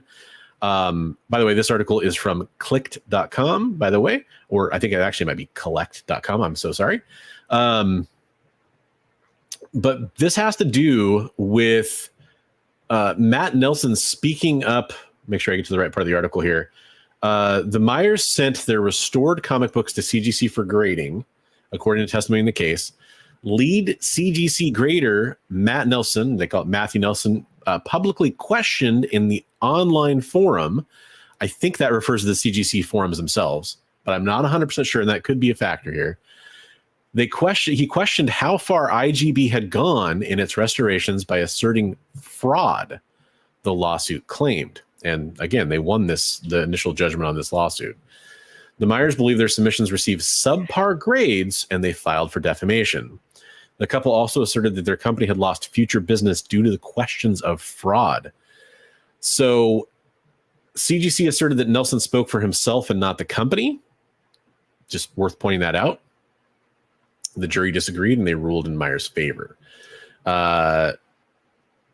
There is one thing that is interesting here. We are disappointed by the latest development in this nearly decade-old case and will be filing an appeal. CGC President Max Spiegel said in a statement. This, I believe, is incorrect because the CGC president is actually Matt Nelson. And I believe, because I think I've had dealings with him before, I think Max Spiegel is actually their attorney. So there's at least one error in this article. And the wording of how Matt Nelson publicly questioned the restorations, I guess he's asserting that they did not correctly represent the restoration done of the comic book. But this is interesting. I mean, what can you say? It's like, I think this is the crux of the article here for me is CGC asserted Nelson spoke for himself and not the company. But if it took place on CGC's forums and he is posting as right, even if it didn't, he's a known enough expert in the field that going around publicly speaking on something that he's involved with on a business level. The face of the company too. So yeah, exactly. And I mean, at the time he was just the head grader, I think, when this happened. But now, since then, he's become the president. I believe that's the case. But even though they're hit with $10 million in damages, it's because they sued. Wait, plaintiffs were awarded $5 million in reputational and economic damages and $5 million in punitive damages. Okay, so the jury decided they get an extra $5 million. Basically, it sounds like. Right. It's a huge chunk of change for a comic restoration business, at least on the surface. Yeah, and I don't know how big of a drop in the bucket that is for CGC, but well, I they mean, do have CGC, some well-off owners, right? yeah, they're owned or have a controlled interest by Blackstone Investment Group, which is that's chump change to them, but still, right. I think the biggest thing for me, the takeaway is the reputational aspect of this for CGC specifically, and of course for IGB. But be careful what you say, I guess. Yeah, be careful what you say, especially when you're speaking on behalf, or what could be construed as on behalf of your company. Right, and especially when you're speaking on something that's really going to affect somebody else's livelihood. I mean, you should really consider what you're saying. So, and I'm just going to throw out there, since we are talking about legal proceedings and precedents, and I'm reading off of one article that clearly in my mind has at least one error in it. Please take everything I just said with a huge grain of salt, because there could be, mass differences in how that's reported versus what actually is the truth of the situation there. And a legal decision is not necessarily reflective of like what the real world might say all the time either, right? So the jury's decided it, and sometimes juries are presented with only a subset of the facts. I don't know. But I don't know. Moving on to things that are more positive. Yeah. Like let's talk about some community art. Hey, that sounds like a fun thing to talk about. Yeah. So we got a nice collection of community artwork here. The easiest way for me to do this is to open it with this program so I can share everything as a slideshow. I didn't get anything from that Bronze Age nerd guy. Unless you slid some of your stuff in. Oh, you did. Okay, there we go. You slid some of your stuff in here, so I slid some of my stuff in here. There we go. Hey, you know. So let me share this so everybody can see the beautiful artwork we're about to show. Preface that we want more people to participate. Yes. Good point. And I think at some point we need to develop like a hashtag for people to post on IG that's like unique enough that we can just go and look at what they've posted. Hashtag Best Coast Comics Art. There you go. That's pretty good. Just straight to the point. Nobody else probably using that. And if you do, something that would be specific. Yeah. But yeah, the point is this is the part of the show where we show off your artwork, and anybody out there can share their artwork with us. We have some content guidelines, like, hey, let's make sure it's safe to show on YouTube or easily censored to the point where it doesn't look too racy. Actually, I think the spiciest piece of artwork is one of my pieces of artwork. Big surprise. I felt bad. We had a really nice one by Ben Taz a while ago that we couldn't show. So yeah, and it was kind of my call. It was like, I don't know, it's a little scintillating, But hey, maybe that gives people a reason to go follow Ben Taz on IG and check out that artwork. Yeah, all these guys that we're going to show, please follow everybody. They're talented, and no matter where you are in your artistic journey, we want to see your stuff and promote you. So. For sure. Speaking of which, this, we had him in the chat earlier. Hope he's still around. If not, definitely go follow Actual Dracula, Adrian, on Instagram. Yep, Adrian. And this is obviously fantastic TMNT art. Did a really good job on this. I really like this one a lot. Yeah, he's a very talented guy. Every time I see his art, I just am like reminded by how good he is. He has an amazing reel right now, where with one of the pieces that he sent me, where he's manipulating it and going through and drawing and then adding layers to it. Nice. Like literally like adding, like just sticking on it and drawing on that, and then adhering that to the art. It's amazing. That's cool. He does some good stuff. He is in chat. Nice. Hey, there he is. There he is. Hey, Adrian. By the way, I say go follow him on Instagram. Also, go follow his YouTube channel. He does some great YouTube content too. Yes. So good job on this one, Adrian. We really appreciate you sharing this. I think maybe it'll play in a different order. Hopefully yours is now. Oh, there it is. Okay, so it is your artwork next to. Cool. So this is also by actual Dracula. Beautiful piece. Is that just death, or is this? Do you know the context on this one? Is this? I mean, he's in chat. Maybe you can chime in, Jack. But that is really cool. Very cool piece. Very cool. Personally, I dig this one better. And that's not that there's anything wrong with the turtle one, but this is very cool to me. This is sketch, he says. Okay, very cool. Very cool. Really I like it a lot. Uh-huh. And I didn't really want it to work out this way. I think the next one's gonna be mine just because alphabetical order, but didn't want to steal any spotlight. I'll go over mine pretty quick. This is one I put out. I did this because I wanted to draw Wolverine. It had been a while. I've been drawing a lot of women, and I wanted to draw a male character. And with the movie coming out, I wanted to draw something Wolverine related, and I wanted it to be kind of like have some attitude and have some kind of, there's a lot of trailers out there with Wolverine and Deadpool kind of, bad mouthing each other. So in my opinion, this is directed at Deadpool. Did that one. I like it. Very cool. I just added the PNG for the title in the background because I thought it kind of completed the look. But yeah, my drawing in the front of that. And then here's my other one I submitted for this week. This is Empowered from Adam Warren's series Empowered. Kind of use some of his sketches as inspiration. I wanted to try to copy his style, and that can also be the booty cover of the week, right there. So to speak. Like it. And then this is from Ben Taz, who we've featured artwork from before. Very cool.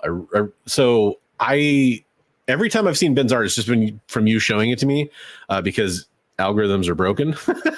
But I've really liked everything I've seen so far. So I'm going to go back and start scrolling through the history there and checking out the rest of Ben's art because this is awesome. Yeah, he actually has a graphic novel that he put out too. Right, self-published. Yeah.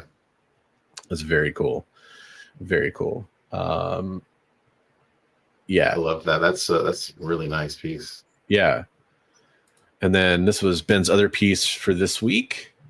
He's really great at that, like using the very heavy blacks, the very like almost Mignola-esque. A little Miller, a little Mignola. Yeah. Yep. Very cool. And this one just kind of has like some cool nostalgia in it, right? Like that's fun. Is that Joust? Is that the Joust logo? Is it the Joust logo? I mean, like, you wouldn't surprise me at all if you said that. Like that makes perfect sense. I don't know for sure, but I think that's Joust. That could make perfect sense. Yeah, 100%. I could see that. That or like Altered Beast or something like that, maybe. Or cool. And then here, he got some artwork by Bigby McFly. I'm gonna make that take up the whole screen there. I sent that one off to what's her name? She's a big Mary Jane fan.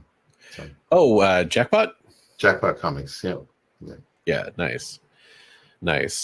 Definitely go follow. He's a really good artist. Go follow Bigby McFly, the comic book guy, over on Instagram. Awesome.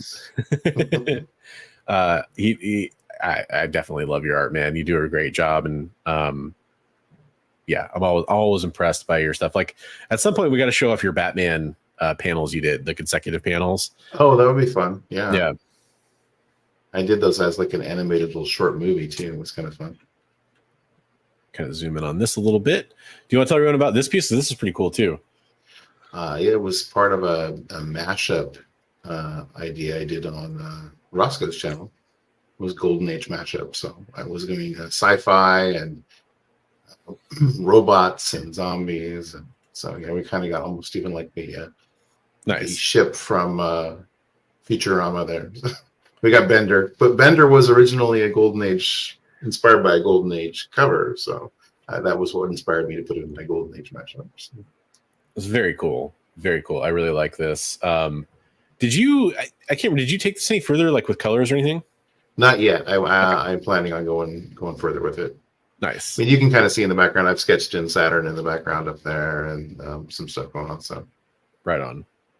Yeah, I want to see this looking like full like pulp cover, style like that. That'd be pretty awesome. Yeah, I want to get it there. I need the time. Yeah. Pesky jobs and all that kind of stuff. Streaming on YouTube. Darn responsibilities. And then I think he bounced for the night, but he was in the chat earlier. This is from Comics Limited. This is actually this piece was auctioned off as part of Heroes for Heroes last year. Yeah. Which is the charity that I've done and obviously help from a lot of people. There's going to be even more help this year. We are ramping up back behind the scenes kind of stuff for Heroes for Heroes.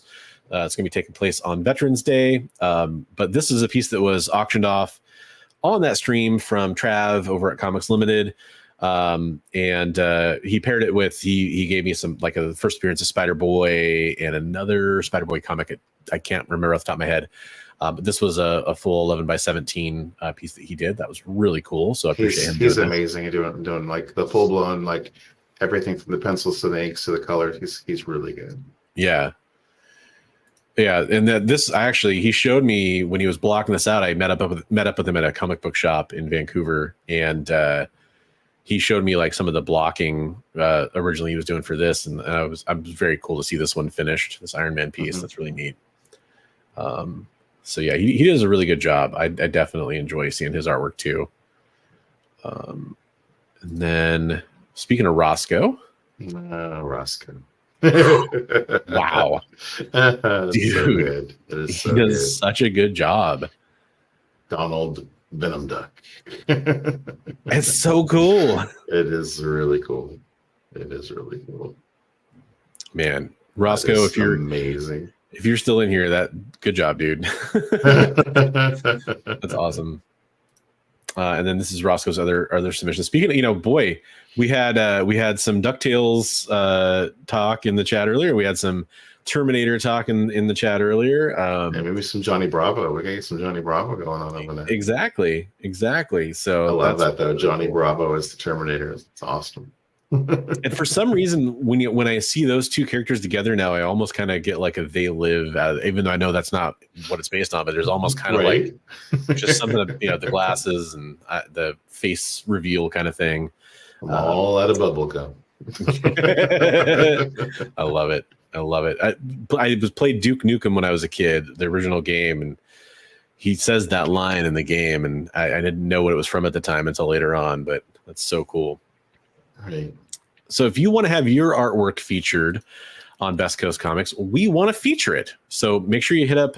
You can message anywhere. You can message Bigby or me, and we'll get your artwork added to the show. Bigby primarily takes the lead on it, but if you want to message me, I can definitely get that entered in for you. And our artwork is going to be exempt from this, obviously, but at the end of the year, we're going to do a contest, and we'll have all the full details on that soon. But we're going to take some of the artwork that was featured. We're going to kind of create like some way to kind of vote on it, maybe like a curated panel of the stuff we like the most, and then we'll let other people vote on the top submissions or something.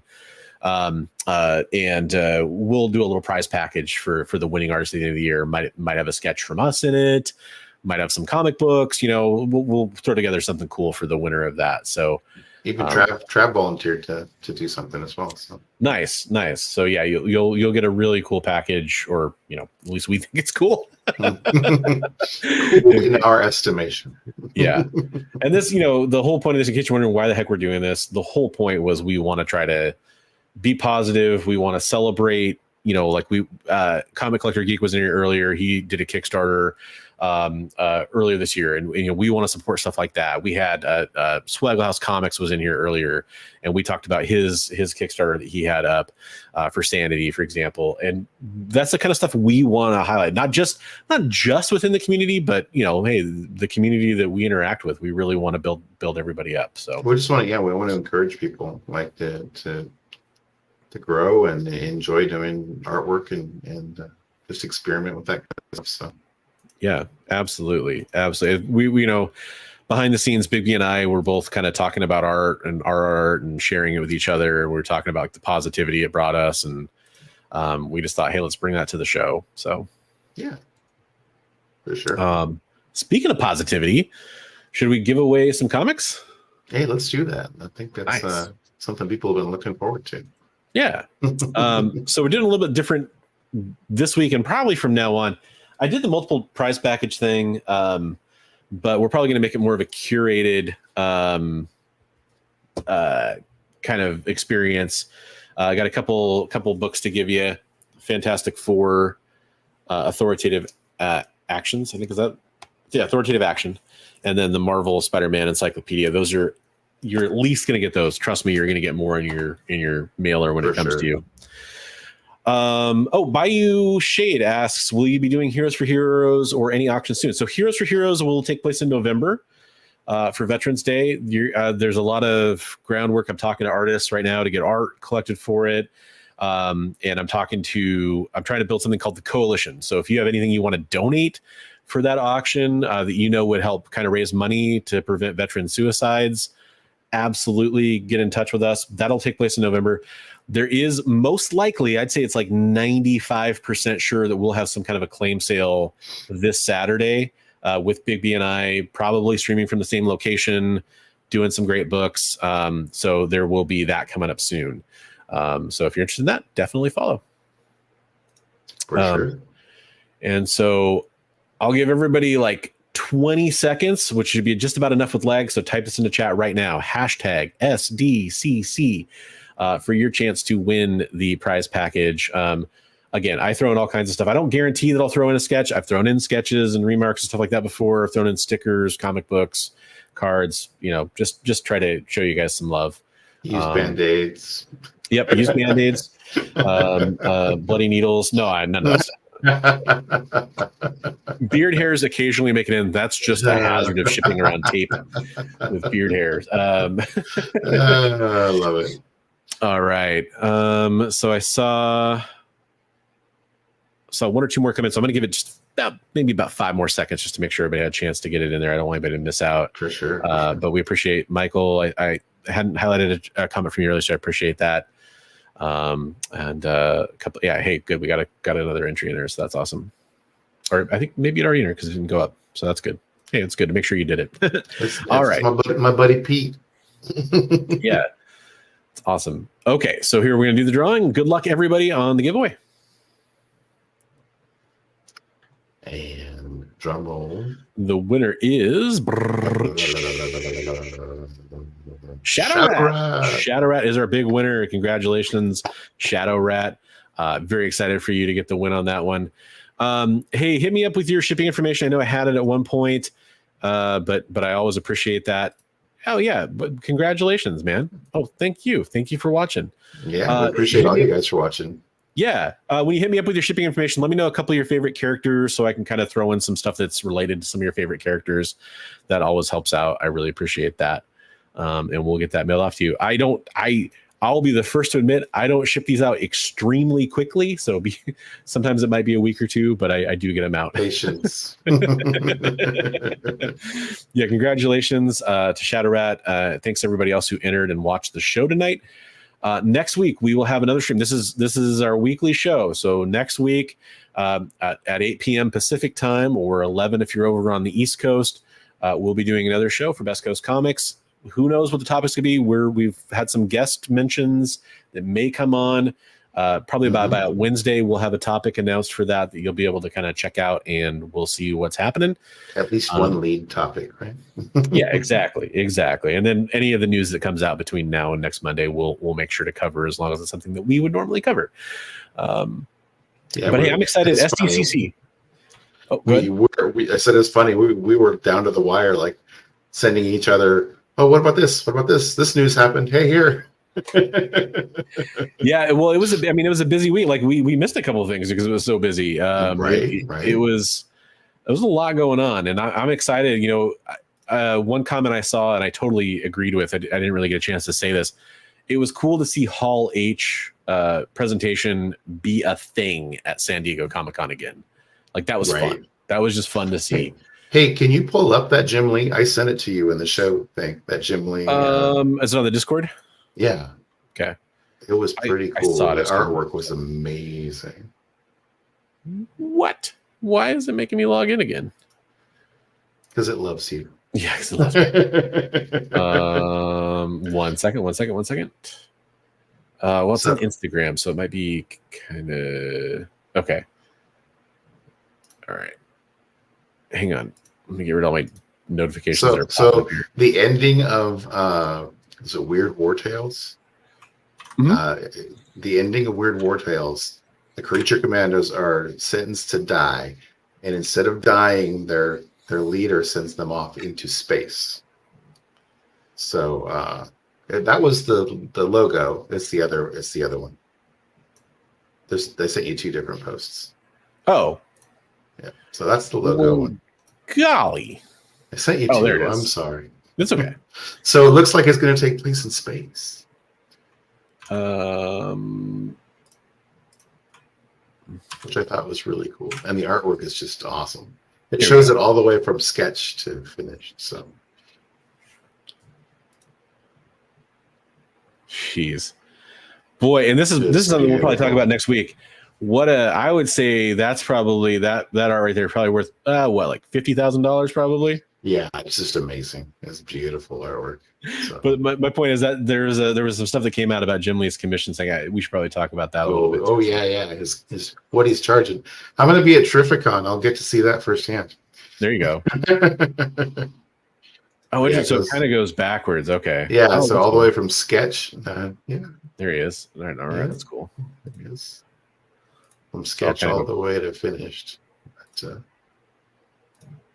yeah. So I don't know if it's going to be space or not, but it looks cool. It does look very cool. Just one of my favorite artists of all time, like 100%, as the kids would say, no cap. I don't know if I'm using that correctly. I think we just lost. Lie. Yeah, no cap, no lie. We just lost like 50 viewers because I said that. Jay says, "Wait, does that say David?" Just that's Malchin. His writing. Yeah. Das Malchin and Dynamo artist Jesus Hervas can do. Well, this series is not tied into the upcoming animated series from DC Studios. They both remain brilliant standalone adaptations of the same source material, dating back to the Creature Commandos' first appearance in 1980. Very cool. So, hey, thanks a lot for sticking around and checking out the artwork. You're probably referring to Jim Lee's artwork, which is understandable. He's definitely referring to your artwork. That would be too kind. Well, speaking of running, we're actually getting ready to wrap up the show here, folks. For sure. So like I said, we'll be back with a new topic next week. Until then, just make sure you read comics every day, as I say at the end of my videos traditionally. And share your love of comics with everyone you meet. You never know where it may lead you. Yeah, exactly. So, and we'll try to keep it positive out there, folks. There's so much positivity that we should be talking about, and sometimes all I see is the negativity. So I love it when I see you guys out there being positive. That's great. Thank you so much for that. For sure. All right. Well, until next week, we'll catch you on the next Monday stream, and see you then. Have a great night, everybody. See you later. In a world where you hit like and subscribe on our YouTube channel, That'd be really great. Thanks.